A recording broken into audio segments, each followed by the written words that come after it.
Congruence and similarity lesson number 6 paper 1 के questions हैं ये।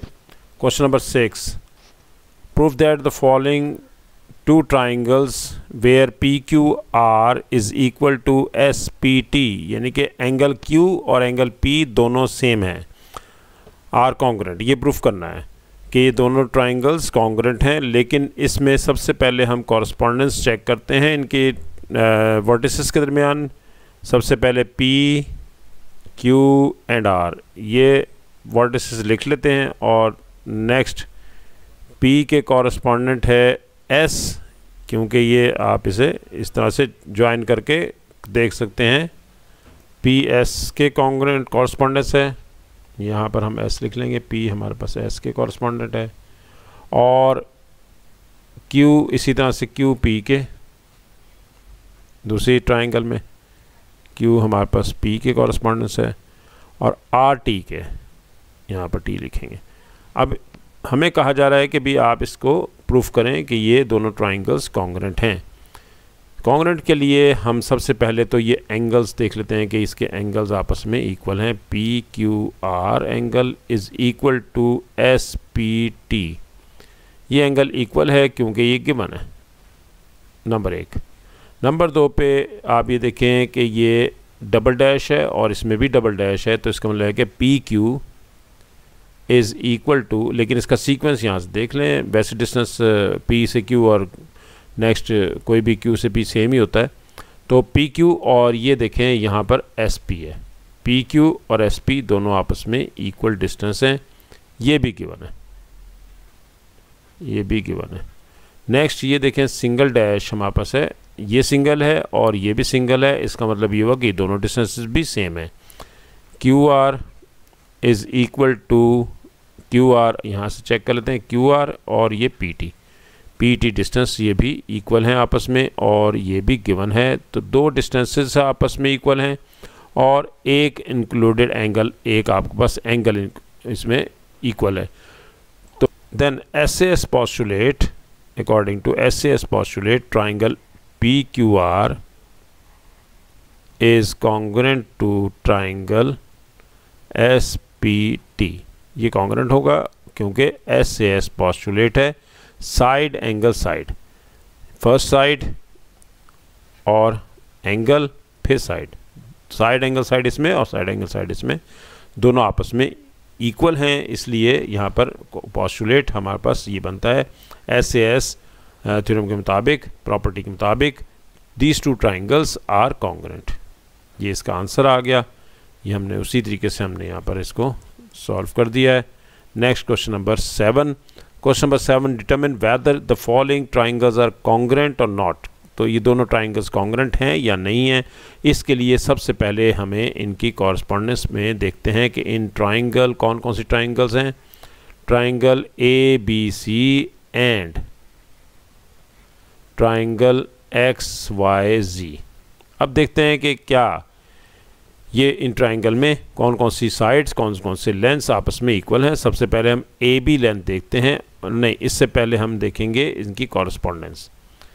A, B एंड C, ये दोनों एक ट्राइंगल के वर्टिसेस हैं और इसमें कॉरस्पॉन्डेंस देख लेते हैं। A के कॉरस्पॉन्डेंट X रखा है हमने, B के Y रखा है और C के Z रखा है। अब हम इनकी लेंस देखते हैं। AB है तो यहाँ पर अगर AB है तो देखते हैं क्या XY दोनों आपस में, XY वही है। AB की लेंथ हमारे पास 7 है और XY की लेंथ 7 नहीं है, वो 10 है। तो अब हम इसे चेंज करेंगे, हम इसमें इंटरचेंज करेंगे और वो ये करेंगे कि XZY, मैंने ये ख़ुद इसे चेंज किया था ताकि आपको अंदाज़ा हो कि हम क्यों इसे सीक्वेंस को ज़हन में रखते हैं। अब हम देखते हैं कि क्या AB लेंथ है हमारे पास 7 सेंटीमीटर और इसके मुताबिक XZ लेंथ सेम होनी चाहिए। XZ लेंथ भी 7 सेंटीमीटर ही है। तो अब हम ये कह सकते हैं कि AB लेंथ XZ लेंथ के इक्वल है और वो है 7 सेंटीमीटर। नेक्स्ट हमारे पास है BC ये है और BC के मुताबिक अगर दूसरी ट्राइंगल में देखेंगे तो वो ZY है, ये ZY, BC और ZY। BC है 12 और जी वाई भी 12 है, ये दोनों आपस में इक्वल ही हैं। इसका मतलब है कि हमारी कॉरस्पॉन्डेंस ठीक है। ये हम शुरू में ही डिसाइड कर लेंगे। जैसे मैं अब आपको वो टेक्निक बता देता हूँ। ए के ऑपोजिट है 12 सेंटीमीटर, तो हम देखते हैं एक्स के ऑपोजिट क्या है, एक्स के ऑपोजिट भी 12 सेंटीमीटर है, तो ए और एक्स आपस में कॉरस्पॉन्डेंट हो गए। नेक्स्ट अगर देखते हैं कि वाई के ऑपोजिट है 7 सेंटीमीटर, और यहाँ देखें 7 सेंटीमीटर सी के ऑपोजिट, तो सी और वाई आपस में ये दोनों कॉरस्पॉन्डेंट होंगे। और लास्ट आ गया बी जी, तो वो हमने बी जी लिख दिया है। अब एंगल है, थर्ड है एंगल, एंगल है ए बी सी, तो अब इसी के एंगल के मुताबिक एंगल ए बी सी, अब यहाँ चेक करते हैं ए बी सी सीक्वेंस है, तो एक्स जी वाई सीक्वेंस होना चाहिए। क्या ये जी पे एंगल वही है 36 है या नहीं है? एक्स जी वाई और ए बी सी दोनों आपस में इक्वल होना ज़रूरी है। अब यहाँ देखें कि हमारे पास साइड्स तो सेम हो गई थी, लेकिन बी एंगल हमारे पास वो एंगल है 36 डिग्री, और जबकि जी एंगल में 36 नहीं है, वो तो वाई पे है, तो ये दोनों अनइक्वल हैं। जब ये अनइक्वल हैं तो साइड एंगल साइड पोस्टुलेट नहीं बन रहा, साइड एंगल साइड थ्योरम नहीं बन रहा था, साइड एंगल साइड प्रॉपर्टी नहीं आ रही, तो then these two triangles are not congruent. ABC, triangle ABC and triangle XZY हमने चेंज करके भी देख लिया, these two triangles are not congruent। इस लिहाज से ये congruent नहीं है, क्योंकि इसमें कोई भी प्रॉपर्टी सेटिस्फाई नहीं हो रही। यही इसका आंसर है। ये देखें, ये हमारे पास तीनों प्रॉपर्टीज़ ABC XYZ जो हमने शुरू में रखा था उसके मुताबिक हमने फिर चेंज करके देखा, एक्स जी वाई किया, वो भी नहीं, तो इसलिए ये दोनों ट्राइंगल्स जो हैं वो आपस में कॉन्ग्रुएंट नहीं। क्वेश्चन नंबर 8 में वो कह रहा है in the diagram A O C and B O D is a straight line. A O C और B O D are straight lines, there are two lines, these lines are making an angle 180 degree, और A O C is a straight line. O A और O सी ये दोनों lens equal हैं, हमें बता दिया उसने। ये देखें, सिंगल डैश है ओ ए में भी और सिंगल डैश ही है ओ सी में भी। ये दोनों उसने लेंथ नहीं दी, लेकिन सिंगल डैश का मतलब होता है कि these two lengths are equal.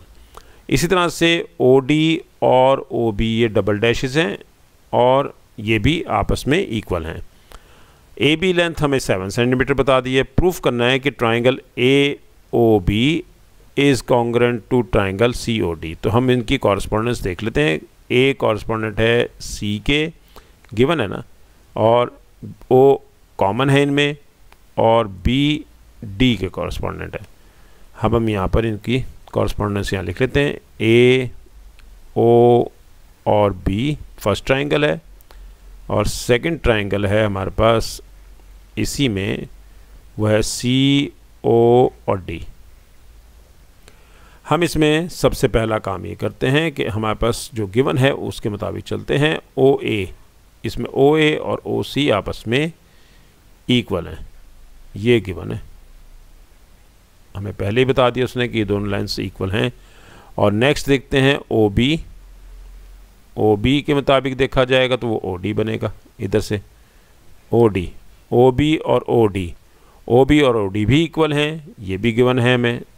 O B और ओ डी ये देखें, ये गिवन है, ये दोनों इक्वल हैं, और ये भी इक्वल है, दोनों इक्वल हैं। अब एक रह गया एंगल ए ओ बी। ये एंगल ले लेता हूँ मैं यहाँ पर, ए ओ बी, ये देखें ये एंगल, क्योंकि साइड एंगल साइड, इधर भी ऐसे ही करते हैं। ए ओ बी है तो यह बनेगा सी ओ डी, सी ओ और डी। ये दोनों एंगल्स आपस में इक्वल हैं। क्यों इक्वल हैं? क्योंकि these are vertically opposite angles.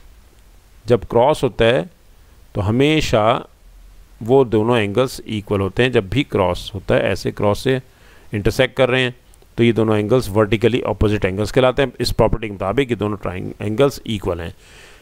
Then the triangle A O B is congruent to triangle COD because SAS theorem, SAS property के मुताबिक these two triangles are congruent, क्योंकि साइड एंगल साइड और दूसरी की भी साइड एंगल साइड दोनों आपस में इक्वल हैं, इसलिए ये दोनों ट्राइंगल्स कॉन्ग्रेंट हैं। ये हमारे पास इसका आंसर आ गया। क्वेश्चन नंबर 9 है नेक्स्ट हमारे पास। क्वेश्चन नंबर 9 में हम क्वेश्चन नंबर 9 आपके लिए होमवर्क है, आप इसका सिमिलर क्वेश्चन है ये, और हम इसमें नेक्स्ट लेक्चर हमारा बहुत इंपॉर्टेंट होगा और उसमें हम आ रहे हैं लेके क्वेश्चन नंबर 10 भी आपने करना है। नेक्स्ट हमारे पास है कॉन्ग्रेंट का नेक्स्ट टेस्ट है AAS, यानी कि एंगल साइड।